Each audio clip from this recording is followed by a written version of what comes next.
Guys, I don't know what the hell is over with these damn planes going over here, man.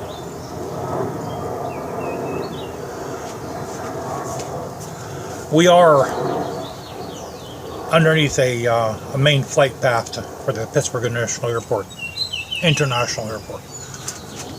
Guys, I wanted to show you guys this thing. This is a beautiful sporting rifle. It really is. The only thing I wish this had was a bigger magazine release. The Century has that aspect better. The triggers are the same. The trigger on my BFT, it's, I forget the name of it. It's some kind of it's a new trigger they use. The triggers are about the same. To work the safety, this is easier than the Century. You know, this some guys, the safeties on these are real stiff. This isn't. Now the U.S. Palms mag will fit on this, but you gotta persuade it a little bit, where the mag pull has no problem. I also did the sharp edge that was underneath the mag release. I sanded that down with my Dremel a little bit, so it doesn't hurt when you put your finger underneath here.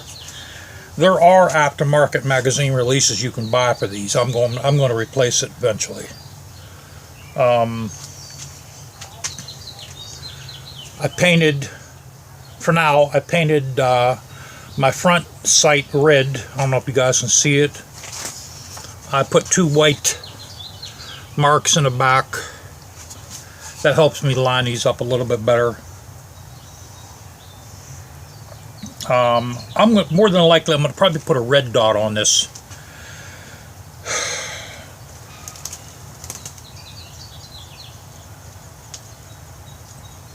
Man, we got a lot of bird nests around here.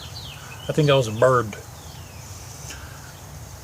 I'm going to buy a red dot for this and the Century once, not right away, because, you know, guys, these things ain't cheap, and I just got 2 of these, so I'm kind of like I'm in a doghouse right now. So that's got to wait a little bit. So now on the Century, the rear opening of the sight is smaller than this. What I did is I have the different Dremel engraving bits. I opened mine up a little bit where it's the same size as this one here. That does make it a little easier.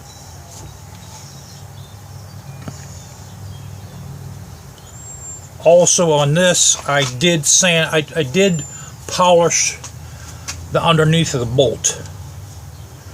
I have to buy more Dremel sanding discs. Once I do,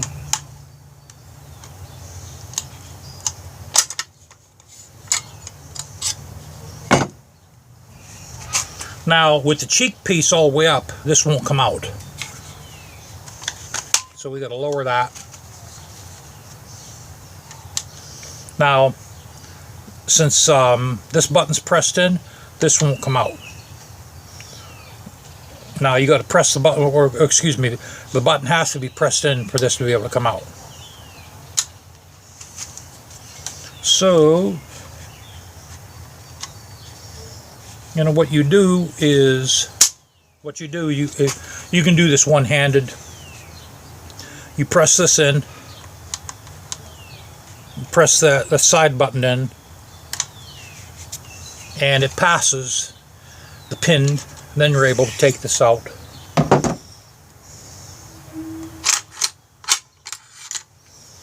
Here, let me show you guys the bottom of the bolt here a little bit.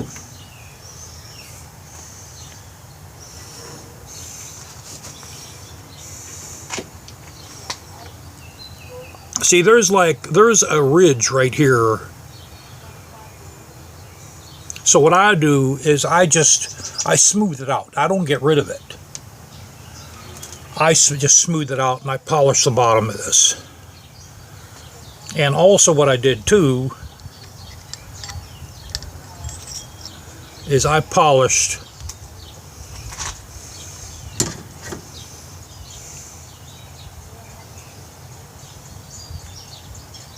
the barrel of the firing pin.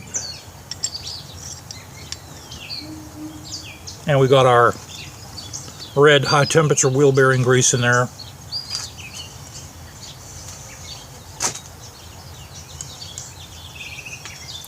Okay, put her back in.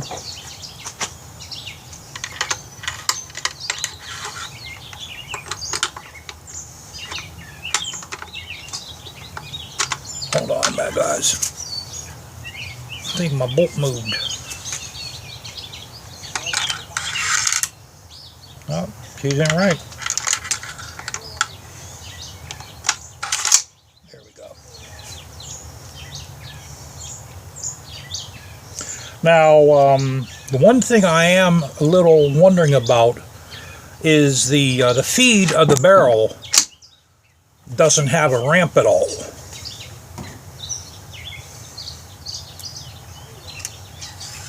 So since I don't want to play with live rounds, I'm going to get some snap caps for these. And if I have to, I have Dremel bits that can grind the ramp down if it needs it, if it'll work better with a ramp on the beginning of that barrel. Now, possibly, maybe that's something I shouldn't do because that's where the barrel, that's where the round sits in. So that's why I want to get some snap caps, and I want to see if it'll work with snap caps. So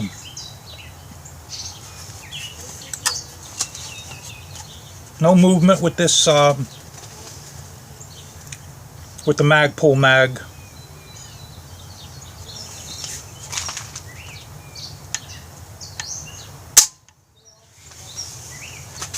You know, the pull of the triggers in my mind, I think the BFT and this, they're about the same. The BFT might have a better trigger just because it's a two-step trigger. It might be a little bit better. All guys are saying that these have two steps. Guys, I don't know what you're talking about. Okay, I don't know. I don't think there's a two-step in this at all. I'll pull it. I'll squeeze it slowly. You know, I don't know what you guys are talking about, but there's no two-step on this. But you know, I'm happy with it.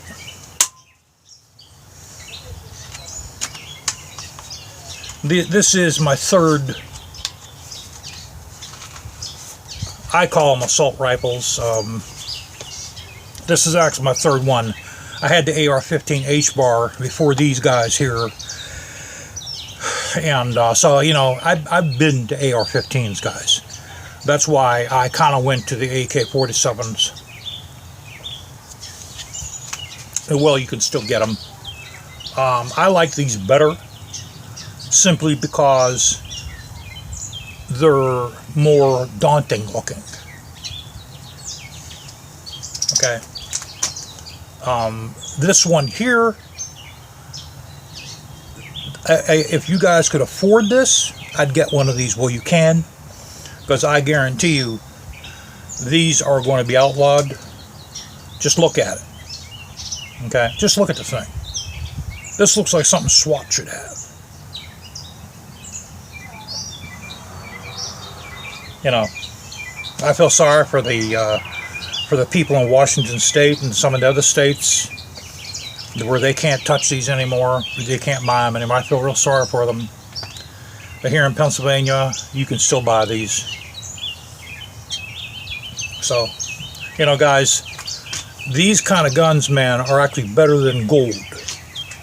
Because if they come up with a law saying that